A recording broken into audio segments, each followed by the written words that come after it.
Hello students, once again welcome back to my YouTube channel Account Hub. Today I will discuss business risk topic. Firstly मैं आप लोग के सामने ये बता देता हूँ इस वीडियो में हम लोग क्या क्या कवर करेंगे. Firstly business risk, then will talk about type of business risk and lastly हम लोग जो बात करेंगे डिस्कस करेंगे वो कॉजेज ऑफ बिजनेस रिस्क के बारे में हम लोग बात करेंगे. Firstly will be starting with the business risk. हम लोग जो बात करते हैं तो बिजनेस रिस्क के बारे में आप लोगों ने बिजनेस रिस्क के से रिलेटेड चीजें आप लोगों ने लास्ट में ही पढ़ चुके हैं कि बिजनेस में क्या क्या चीजें होता है. बिजनेस का मोटिव अर्निंग प्रॉफिट होना चाहिए. रेगुलर हमारा ये बिजनेस एक ऑक्यूपेशन होता है, इसमें रेगुलर एक्टिविटीज होती है, इसमें गुड्स का प्रोक्यूरमेंट एंड प्रोडक्शन होता है. उसके बारे में हम लोग यहाँ पे एक्सचेंज किया जाता है गुड्स एंड सर्विस को. ये सारी चीजें हमारे किसमें आती है? बिजनेस में. सारी चीजें जो भी सारी एक्टिविटीज जिसमें इन्वॉल्व होती है उसको हम लोग किसके नाम से जानते हैं? बिजनेस के बारे में जानते हैं. अब बिजनेस के साथ ही अनदर टर्म्स हमारा जुड़ा हुआ है वो क्या है? रिस्क. तो सबसे पहला हमारा जो क्वेश्चन अराइज होता है वो यहाँ पे क्वेश्चन अराइज होता है व्हाट इज रिस्क. हमारा क्वेश्चन क्या आता है? What is risk. सिंपल शब्दों में हम लोग अगर बोले तो कुछ भी गलत होने के जो संभावना होते हैं, जो प्रोबेबिलिटी होती है, जो चांसेस होते हैं या जो पॉसिबिलिटी होती है उसी को हम लोग किसके नाम से जानते हैं बेटा? उसको हम लोग किसके नाम से जानते हैं? रिस्क के नाम से जानते हैं. तो इसका अगर आंसर बोला जाए तो हम लोग क्या लिखेंगे? इसके जो आंसर होंगे बेटा वो हम लोग क्या लिखेंगे? Possibility of loss, possibility of losses और या पॉसिबिलिटी ऑफ, यहां पे और भी लिख सकते हो, पॉसिबिलिटी ऑफ इनएडिक्वेट प्रॉफिट. इनएडिक्वेट प्रॉफिट. अब देखो चांस, पॉसिबिलिटी बोलो या चांसेस ऑफ लॉस. लॉस के होने के जो चांसेस होते हैं कोई भी एक्टिविटीज करते हो उस एक्टिविटीज के, और ये कब होता है? फ्यूचर्स. अक्सर क्या होता है? फ्यूचर्स में. फ्यूचर्स में जो आपके चांसेस होते हैं कि कोई फ्यूचर्स में ऐसा क्या होगा, ऐसा कोई भी इवेंट होगा. क्या होगा बेटा? इवेंट होंगे. कोई भी ऐसा इवेंट होगा, अनसर्टेनिटी इवेंट, या हम लोग बोल सकते हैं इसको एक तरीके से इनडिफिनिट इवेंट्स. कोई भी इनडिफिनिट इवेंट या अनसर्टेनिटी इवेंट जो फ्यूचर्स में होंगे उस इवेंट की वजह से आपको क्या हो सकता है? लॉस भी हो सकता है या इनएडिक्वेट प्रॉफिट हो सकता है. इनएडिक्वेट लॉस का तो मीनिंग आप लोग जानते ही हो कि आपने लगाया 10 और हो सकता है आपको रिकवर जो हो वो कितना हो? 10 से जब कम होता है तो उस कंडीशन में हम लोग क्या बोलते हैं? लॉस. लेस देन जब 10 से की एक, और अगर आपने कॉस्ट कहीं 10 लगाया और 10 से कम अगर होगा तो हम लोग उसको क्या कहेंगे? लॉस के नाम से जानते हैं कि हमने जितना भी कॉस्ट लगाया, कॉस्ट ऑफ प्रोडक्ट, कॉस्ट की जो हमारा हुआ कॉस्ट से कम मिलेगा तो उसको लॉस के नाम से. बट इनएडिक्वेट प्रॉफिट क्या होता है?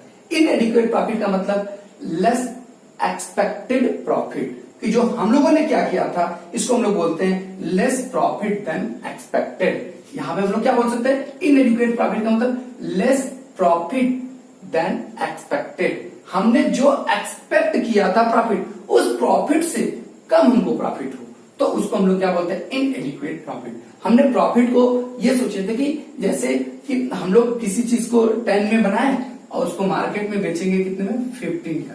कितने में? 15 का.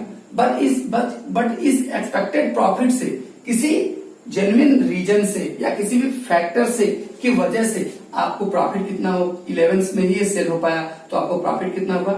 1 रुपीज हुए. तो ये क्या होगा? इनएडिक्वेट प्रॉफिट कहलाएगा. ये हमारा क्या कहलाएगा?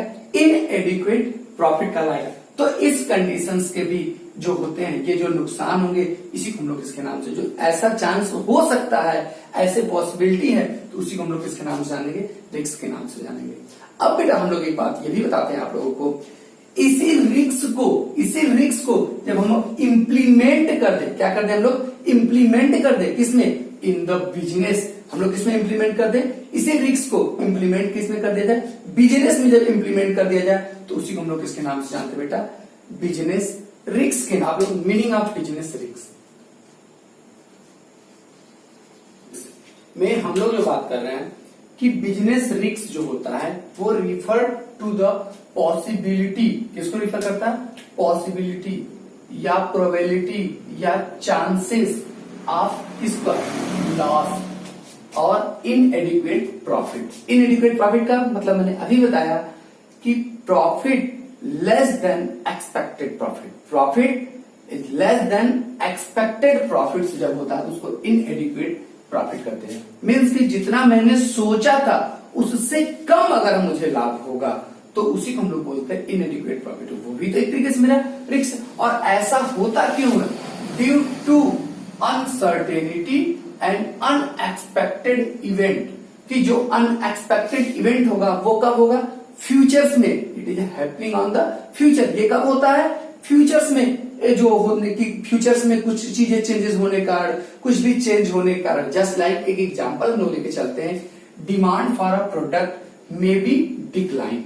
Demand for a product may be decline से जस्ट लाइक मैं एक बात करता हूं, आप लोग जरा ध्यान से सुनिएगा कि जैसे आज के टाइम जो है वो क्या बात करते हैं हम लोग कि एक तरीके से मैं एक मेरी कंपनी और एक मेरे फ्रेंड्स की कंपनी है, दोनों ने टी शर्ट प्रोड्यूस करते हैं। मैं जो है वो गोल गले का टी शर्ट बनाता हूं, मेरा फ्रेंड जो है वी गले का टी शर्ट बनाता है। अब प्रेजेंट टाइम में जो ट्रेंड में है वो गोल गला टी शर्ट है मार्केट में। बट इन फ्यूचर्स जो कस्टमर के टेस्ट प्रेफरेंसेस वो चेंज होके क्या हो गए? चेंज हो जाते हैं। और चेंज होके क्या आ जाते हैं? उस कंडीशन में क्या होता है कि वी गले की ट्रेंड मार्केट में आ जाती है। तो मेरे गोल गले का जो प्रोडक्शन मैं अगर बढ़ाता भी हूं तो मेरे क्या हो जाएंगे? मेरे डिमांड क्या हो जाएंगे? डिक्लाइन कर जाएंगे। मुझे क्या होगा? लॉस होगा। मेरा फ्रेंड जो कंटिन्यू वी गला का बनाता है उसको क्या होगा? इस बिजनेस रिस्क की वजह से उसको क्या होगा? बेनिफिट होता है। बिजनेस रिस्क में जो होते हैं, बिजनेस रिस्क में जो जितनी चीजें इन्वॉल्व होती है उससे प्रॉफिट भी होता है, उससे लॉस भी होने के चांसेस होते रहते हैं। ये आगे चल के मैं टाइप में इसको बारे में बताऊंगा। बट यहाँ पे बस ध्यान दे लो कि जो चेंजेस इन जो भी इवेंट होगा वो डिमांड फॉर अ प्रोडक्ट में बी डिक्लाइन। कोई भी प्रोडक्ट डिक्लाइन हो जाएगा। डिक्लाइन मीन्स कमी आ जाएगी। कब? किस वजह से कमी आएगी? अगर डिमांड किसी भी एक प्रोडक्ट का डिमांड जो है वो डिमांड जो होगा किसी प्रोडक्ट का वो डिक्लाइन कब करेगा? Due to the change in taste preference. जैसे प्रेफरेंस आपका था ना, लोग कस्टमर ने क्या किया? प्रेफरेंस किसको करने लगा? वी गले के टी शर्ट को करने लगा। तो यहाँ पे उसके रीजन से आया और किसका? कस्टमर। फिर due to the change in fashion, हो सकता है फैशन में चेंजेस आ जाए। अब वी गले की जगह पे कुछ और गले की टी शर्ट मार्केट में होने लगे, ट्रेंड में आ जाए या टेक्नोलॉजी में चेंज हो जाए। जैसे आप लोग 4G 5G जैसे बाइक में आप लोग देखते हो ना कि उसमें भी आपके वर्जन आ चुके हैं कि हमारा 4th जनरेशन 5th जनरेशन, जो जनरेशन के अकॉर्डिंग हम लोग बात करते हैं। फिर due to the changes in the competitor policy. अब आप क्या होता है कि आप भी पॉलिसी बनाते हो अपने बिजनेस के लिए और आपका जो कंपटीटर होता है वो भी फ्यूचर्स के लिए पॉलिसी बनाता है। उसकी पॉलिसी के बारे में आपको नॉलेज नहीं होती है। वो हो सकता है कि उसके जो आपका कंपटीटर की पॉलिसी उसकी पॉलिसी बेस्ट हुई आपसे और मार्केट में उसका ज्यादा डिमांड हो गया। उस वजह से भी आपको क्या हो सकता है? लॉस हो सकता है। फिर एक क्या हो सकता है? गवर्नमेंट पॉलिसी की वजह से हो सकता है कि जैसे गवर्नमेंट पॉलिसियां अभी जैसे गवर्नमेंट पॉलिसी ने प्रेजेंट टाइम में चाइना के जितने भी ऐप थे करीब 90 ऐप थे उसको क्या किया उन्होंने? जैसे टिकटॉक हो गई, ये सबको क्या किया? बैन कर दिया। ये हमारी क्या आ गई? गवर्नमेंट की पॉलिसी आ गई। इसके वजह से भी तो उसके जो टिकटॉक का था वो डिमांड क्या कर गया? डिक्लाइन कर गया बेटा। तो हम लोग यही बात करते हैं तो इससे क्या होगा? लॉस हुआ होगा। टिकटॉक कंपनी को क्या हुआ? लॉस हुआ। तो हमारी जो बात आई वो बिजनेस रिस्क का मतलब यही हो सकता है। इसका मतलब कि these factor can not be controlled. These factor can not be controlled by the businessman. जो भी बिजनेसमैन होगा, चाहे वो चाइना टिकटॉक वाला हो, कोई भी बिजनेसमैन इस फैक्टर्स को कंट्रोल नहीं कर सकता है। These can be result in decline. इसका रिजल्ट क्या होगा? Decline in demand. और इसका रिजल्ट क्या होगा? Decline in demand. और डिमांड जब डिक्लाइन करेगा तो मेरी प्रॉफिट भी क्या करेगी? डिक्लाइन कर देगी। And also lead to the loss and also lead to the loss. हमें क्या होगा बेटा, इससे लॉस भी हो जा सकता है, लॉस भी के होने के प्रोबेबिलिटी चांसेस होते हैं। इसी को हम लोग किसके नाम से जानते हैं बेटा, बिजनेस रिस्क। जो हमने अनसर्टेनिटी, अनएक्सपेक्टेड इवेंट, यही सारे सामने हैं कि जिसको हमने बताया। एक तरीके से फैक्टर बोल सकते हैं, it is happening of consequent transaction, कि काफी कंसिक्वेंट ट्रांजेक्शन होते रहते हैं, कई बार ऐसे कंसिक्वेंट एक्टिविटीज होती रहती हैं। उस एक्टिविटीज की वजह से जो हमारा फ्यूचर्स में कोई भी इवेंट होता है, उसी को हम लोग अक्सर इसके नाम से जानते हैं कि ये जो हमारे चेंजेस आए, इन चेंजेस के अकॉर्डिंग हम लोग बात करते हैं। ठीक बेटा, अब हम लोग बात करते हैं नेक्स्ट पॉइंट पे, kit of business risk. Every business enterprises consequently face two type of business risk. Firstly जो होता है उसको हम लोग बोलते हैं एक्सपेक्युलेटिव रिस्क, दूसरा होता है प्योर रिस्क के नाम से। Speculative risk involve both it involve both में क्या होता है, possibility of profit as well as possibility of loss.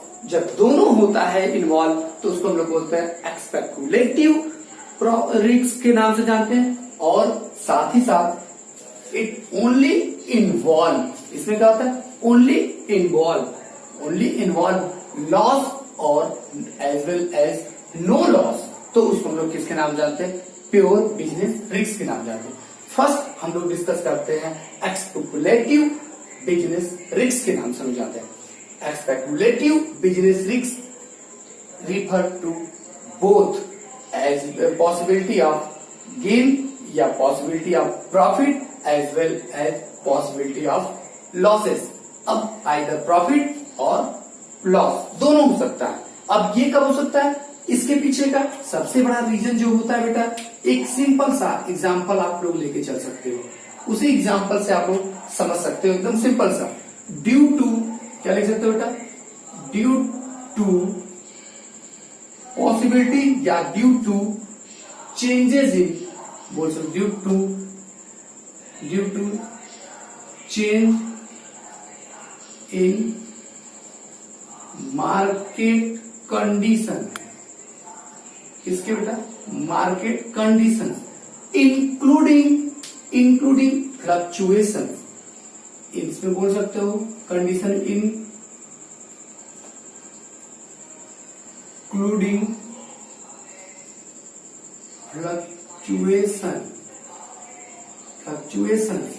Fluctuation.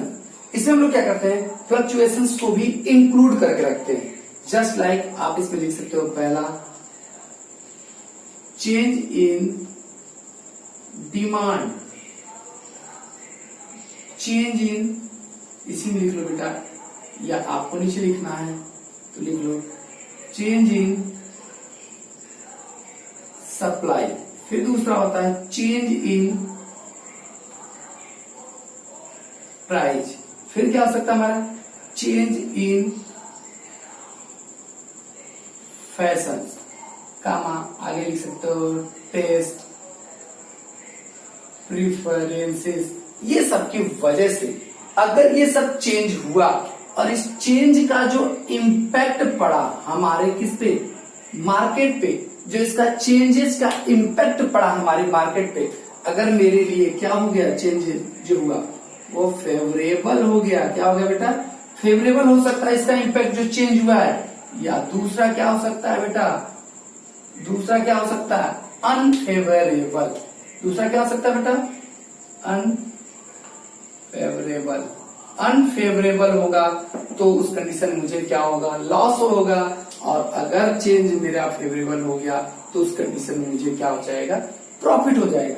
Just like आप लोग जरा देखो, प्रेजेंट टाइम सैनिटाइज जो कि हमारा सिचुएशन चल रहा है, इसमें अनलॉक 3 का पोजीशन चल रहा है, जिसमें हम लोगों में क्या होगा कि हमारे गवर्नमेंट की पॉलिसी आ चुकी है कि हर पर्सन को मास्क वियर करना कंपलसरी कर दिया गया है।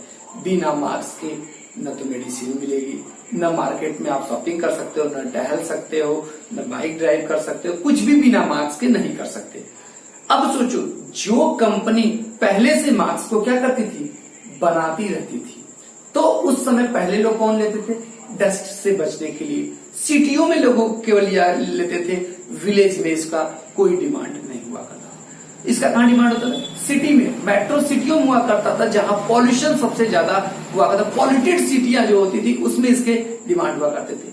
बट उस कंपनी ने क्या किया? कंटिन्यू मार्क्स बनाता रहा। आज स्थिति ये आ गई, मार्क्स के ज्यादा डिमांड हो गए, सैनिटाइजर्स के डिमांड हो गए। ये दोनों जब प्रोडक्ट के डिमांड हुए, पॉलिसी गवर्नमेंट की क्या है? पॉलिसी आ गई। गवर्नमेंट की क्या है बेटा? गवर्नमेंट की जो भी पॉलिसी है, इस पॉलिसी का इम्पैक्ट किस पे पड़ा? उस प्रकार के बिजनेस पे पड़ा। उस प्रकार के जो बिजनेस पे इम्पैक्ट पड़ा, उसके लिए मास्क बनाने, सैनिटाइजर बनाने वाली कंपनी के लिए क्या हो गया? फेवरेबल हो गया। और उसको क्या हो गया? मोर प्रॉफिट हुआ।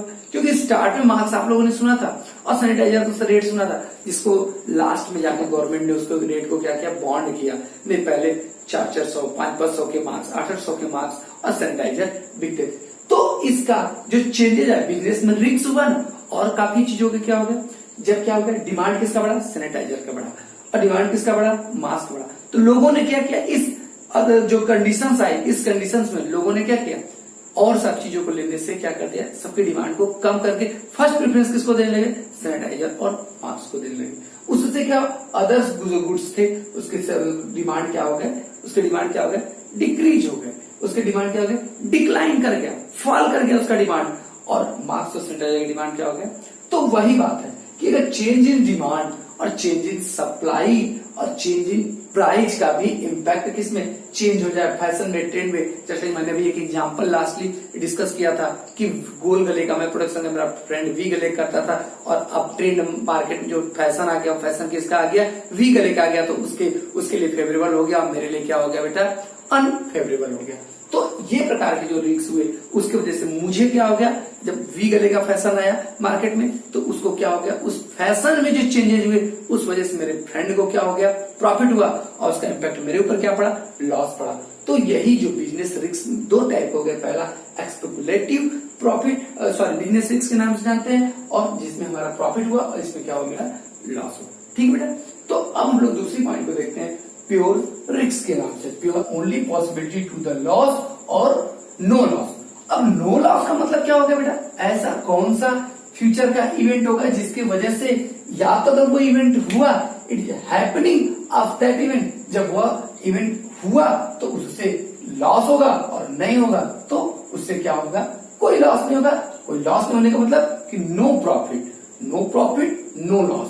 न तो प्रॉफिट होगा, न लॉस होगा, वो इवेंट हो जाएगा। तो इसके लिए बेटा जस्ट एग्जांपल आप देख सकते हो, चांसेस ऑफ फायर।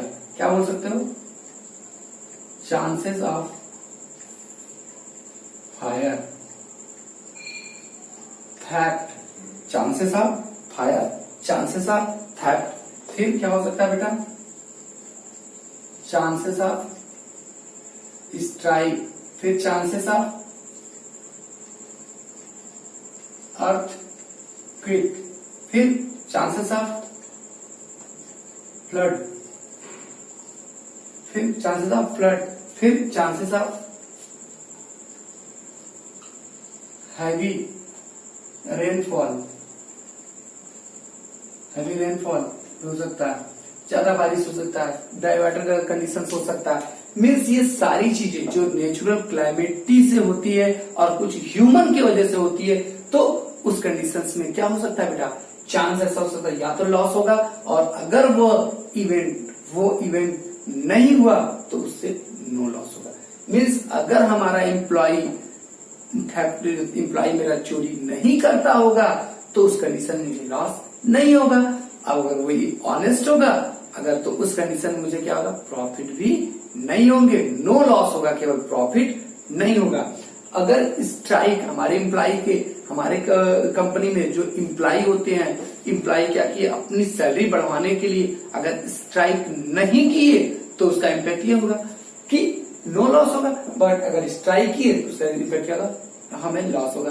अर्थक्वेक नहीं आई तो उस वजह से हमें लॉस नहीं होगा, आई तो केवल मुझे लॉस होगा। उसका अर्थक्वेक ना आने से हमें कोई प्रॉफिट नहीं होगा। तो इसी को हम लोग प्योर बिजनेस रिस्क के नाम से जानते हैं। मीन्स अगर ये सारी चीजें अगर हुई बिजनेस में हुआ तो लॉस होगा, अगर हुआ तो लॉस होगा, और अगर ये अगर नॉट अकर, नॉट कैन मतलब this factor can not be occur, तो उस कंडीशन में नो लॉस, और फैक्टर कैन बी अकर तो उस कंडीशन में क्या होगा, हमें लॉस होगा।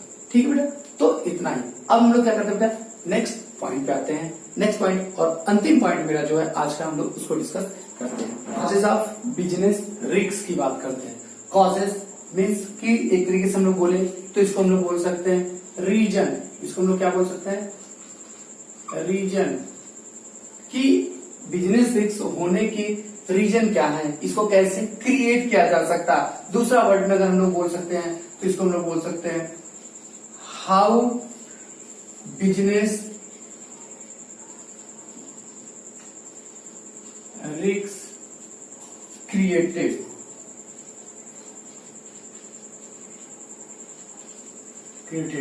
बिजनेस रिस्क को कैसे क्रिएट किया जाता है, बिजनेस रिस्क को कैसे क्रिएट किया जाता है, किसके द्वारा क्रिएट किया जाता है। तो इसको हम लोग बात करें तो दो प्रकार से हम लोग बोल सकते हैं। एक हो सकता है बाय ह्यूमन, एक किसके द्वारा, by human being, by human being, और सेकंड क्या हमारा हो सकता है, नेचुरल या नेचुरल पावर, या नेचर के पावर के, या ह्यूमन बीइंग, ह्यूमन बीइंग्स के थ्रू, ह्यूमन बीइंग के थ्रू हो सकता है इसको क्रिएट किया जा सकता है, या नेचुरल पावर के थ्रू, या नेचर्स के जो पावर होते हैं उनके पावर के थ्रू। जैसे आपने अर्थक्वेक आप लोगों ने पढ़ा था, फ्लूड पढ़ा था, फिर ड्राई वाटर हुआ, फिर हमारे पास उसके बाद हम लोग बोल सकते हैं अदर हैवी रेनफॉल हुआ। ये सब जो हमारी चीजें होती हैं इसको हम लोग किसके नाम से, फेमिन होता है, ये सब हमारे किससे आती है, नेचुरल पावर के थ्रू होती है। बट ह्यूमन बीइंग क्या होता है, ऑनेस्ट होता है, डिसऑनेस्ट होता है, एम्प्लॉय स्ट्राइक करता है। तो ये सब चीजें जो होती हैं उसको हम लोग जो क्रिएट करते हैं, तो वही कि कॉजेज आते हैं। इसके बेस पर हमने क्या किया कि कॉजेज से तो स्टडी करने के कन्वीनियंट के अकॉर्डिंग हमने कॉजेज ऑफ बिजनेस रिस्क को 4 टाइप में डिवाइड किया है।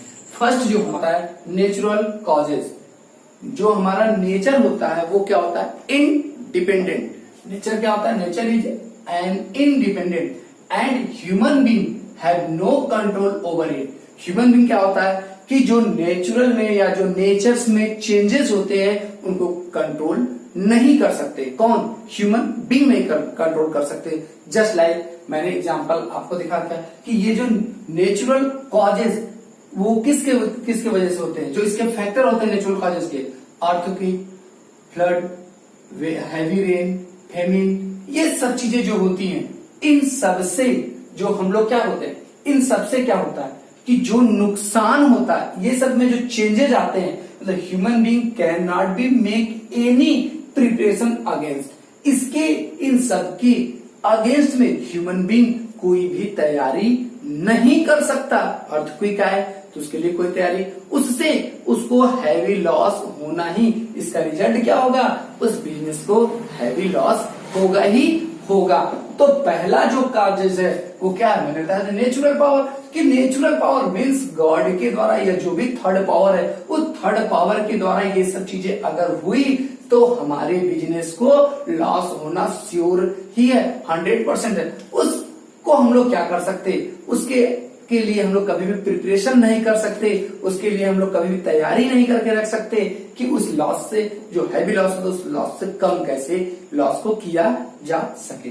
ठीक है बेटा, तो अब हम लोग क्या आते हैं सेकंड पॉइंट का। सेकंड पॉइंट जो होता है ह्यूमन कॉजेज। कॉजेज मतलब होता है कि हम लोग रीजन, जैसे आप लोग बना, they are related to chance of loss due to the human being, किससे वजह से, ह्यूमन बीइंग की वजह से, या एम्प्लॉय ऑफ द ऑर्गेनाइजेशन, कोई भी ऑर्गेनाइजेशन हो उस ऑर्गेनाइजेशन के एम्प्लॉय के द्वारा, या ह्यूमन बीइंग बोले तो कस्टमर जो होते हैं उन सबके, कस्टमर, सप्लायर, इन सब के वजह से अगर कोई भी इम्पैक्ट किस पे पड़ता है, बिजनेस पे पड़ता है, उसके इम्पैक्ट से बिजनेस को लॉस होता है, तो उसको हम लोग किसके नाम से बोलेंगे, ह्यूमन कॉजेज। किस वजह से, ह्यूमन कॉजेज। जैसा पहला था डिसऑनेस्टी, अगर एम्प्लॉय क्या होगा, dishonesty of employ, employ dishonest होगा तो उससे क्या होगा, बोलेंगे वर्क कंप्लीट हुआ, बोलेगा हाँ टाइम पे हो गया, बट वर्क अभी कंप्लीट नहीं हुआ होगा। उस कंडीशंस में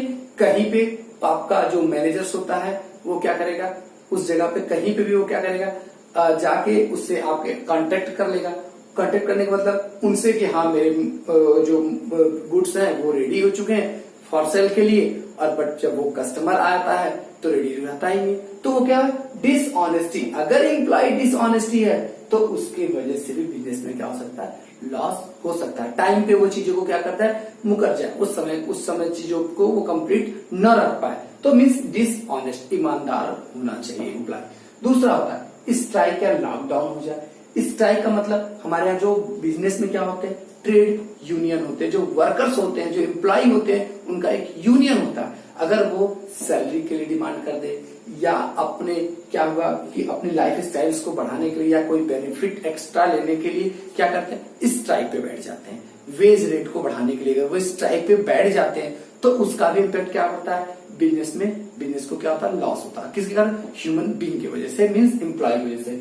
नेक्स्ट पॉइंट हमारा क्या होता है, एम्प्लॉय अगर केयरलेस होगा तो उस कंडीशन में क्या होगा, हमारा जो हमारा मैकेनिज्म, हमारी जो मशीनें होंगी, केयरलेस होगा तो उसको बढ़िया से यूज नहीं करेगा और मशीनों में क्या आएगा, फॉल्ट आएगा, और मशीनों की जितनी कैपेसिटी उस कैपेसिटी के अकॉर्डिंग वो प्रोडक्शन मशीन दे नहीं पाएगी, क्योंकि वो टाइम पे उस काम को कंप्लीट नहीं करेगी, मशीन चलती रहेगी, उस पर रॉ मटेरियल का यूज नहीं करेगा, फिर wastage of the raw material भी होगा, जो रॉ मटेरियल होगा उसका वेस्टेज भी होगा। अगर एम्प्लॉय केयरलेस होगा तो जो उसके पास रॉ मटेरियल है उस रॉ मटेरियल का क्या करेगा, वेस्टेज करेगा, मशीनों का वेस्टेज होगा, वेस्टेज ऑफ टाइम करेगा, उससे क्या होगा कि बिजनेस को क्या होगा, लॉस होगा। तो ये सब चीजें जो होती है ह्यूमन बीइंग की वजह से, एम्प्लॉय और कस्टमर की वजह से। सेकंड पॉइंट हमारा जो थर्ड पॉइंट हमारा आता है वो होता है economic causes, means they are related to chance of loss. ये जो related to chance of loss होता है वो due to changes in the market conditions. जो मार्केट कंडीशन होता है उस मार्केट कंडीशंस में चेंज होने के वजह से जो हमारे क्या हो, लॉस होने के चांसेस बनते हैं, तो उसी को हम लोग बोलते हैं इकोनॉमिक कॉजेस के नाम से जानते हैं। अब देखिए बेटा, जैसे चेंजेस इन प्राइस हो जाए मार्केट में, मैंने अभी आपको इसके बारे में बहुत पिछली पॉइंट पे मैंने डिस्कस किया, चेंजेस इन प्राइस हो जाए, फैशन में चेंज हो जाए, गोल गले से वी गले पे जैसे चले जाते हैं वो फैशन चेंज हो जाए, ट्रेंड चेंज हो जाए, जैसे हम लोग बोलते हैं कि BS4 बाइक है, BS5 आ गया, मींस भारत स्टेज 4 में चला गया, भारत स्टेज 5 में चला गया, भारत स्टेज 6 में चला गया, मींस कि जो हमारी गाड़ी से जो होते हैं ना कि हमारी गाड़ियों में भी एक तरीके से जैसे जनरेशन, जैसे मोबाइल में ना 4th जनरेशन, 5th जनरेशन,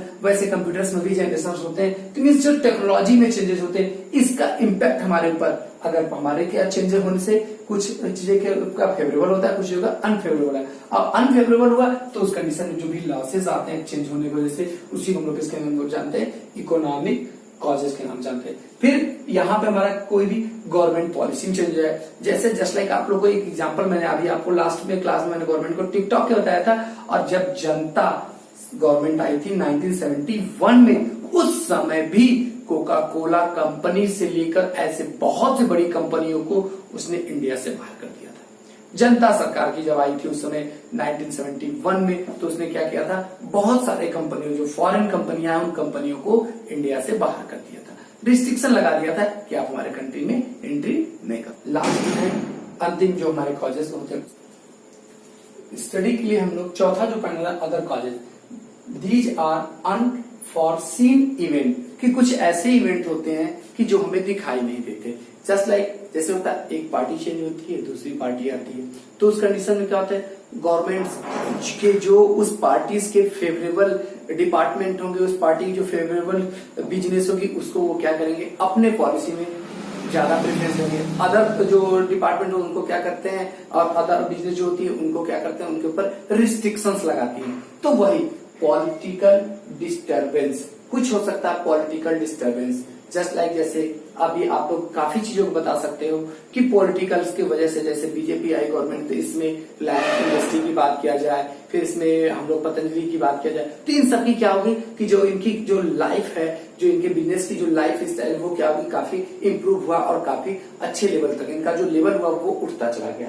फिर एक मैकेनिकल फेल्यूर्स की वजह से भी हो सकता है, मीन्स अदर कॉजेज का। मैकेनिकल फेल्यूर का मतलब कि changes in technology, changes technology में अक्सर चेंज होते हैं, तो हमारे यहाँ पे जो टेक्नोलॉजी रहती है, जो मेरे यहाँ पे मशीनें रखी गई, वो क्या हो जाती है, फेल हो जाती हैं। जैसे आप 4G हुआ, अब 5G आने वाला, तो जितनी भी हमारे पास मैकेनिकल चीजें रहेंगी वो क्या हो जाएंगी, फेल हो जाएंगी। जैसे लाइक कंप्यूटर के आने से जैसे हमारे टाइपराइटर क्या हो गए, फेल हो गए। अब उस टाइपराइटर से चीजें टाइप नहीं, क्योंकि उसमें क्या होता है, वेस्टेज ऑफ टाइम होगा। तो ये सारी चीजें से भी हमें बिजनेस में क्या हो सकता है, रिस्क हो सकता है। मान लीजिए कंप्यूटर आ गया उसी रेट में, तो अब हम लोग क्या कर सकते हैं, हम लोग मार्केट में क्या हो चुके, फेल हो गए। इसलिए हमने पैसा इतना वेस्ट कर दिया अपने बिजनेस में, और उसी का अगर हमने कंप्यूटर लिया होता तो चेंजेस इन टेक्नोलॉजी की वजह से भी ऐसा पॉसिबल है, और पॉलिटिकल चेंजेस की वजह से ये दोनों डिस्टर्बेंस भी अदर कॉजेज में आते हैं। और भी मेरी फैक्टर्स हो सकते हैं, लेकिन हमने जो स्टडी के अकॉर्डिंग, जो हमारे स्टडी के अकॉर्डिंग जो हमने पूरे कॉजेज को 4 पार्ट में ही डिवाइड किया। पहला हमारा होता है नेचुरल कॉजेज, सेकंड हमारा ह्यूमन कॉजेज, थर्ड हमारा होता है इकोनॉमिक कॉजेज, फोर्थ मेरा अदर कॉजेज। अदर कॉजेज में हमारा पॉलिटिकल डिस्टर्बेंस और मैकेनिकल फेल्यूर के नाम से हम लोग जानते हैं। ये मेरा चारों हुआ, और आज हम लोगों ने ये देखा कि बिजनेस क्या होता है, बिजनेस रिस्क के बारे में हम लोगों ने पूरा पढ़ा। फिर हम लोगों ने पढ़ा कि यहाँ पे type of business risk, speculative और दूसरा क्या होता है प्योर रिस्क हमने पढ़ा, और दोनों में हमने पढ़ा। स्पेकुलेटिव में मेरा क्या होता है, प्रॉफिट, और एज वेल एज हमें क्या होता है, साथ में लॉस भी होता है। बट प्योर रिस्क में क्या होता है, loss as well as no loss होता है। फिर हम लोगों ने कॉजेज को पढ़ा, ये आज हम लोगों ने पूरा अपने वीडियो में देखा। ठीक है बेटा, नेक्स्ट वीडियो में हम लोग जो है बात करेंगे वो नेचर ऑफ बिजनेस रिस्क की बात करेंगे। ठीक है बेटा, तो हम लोग चलते हैं बेटा। आप हमारे वीडियो को लाइक करें, चैनल्स को सब्सक्राइब करें, अपने फ्रेंडों में शेयर करें, बेल आइकन दबाना ना भूलें। ठीक है बेटा, बाय बाय।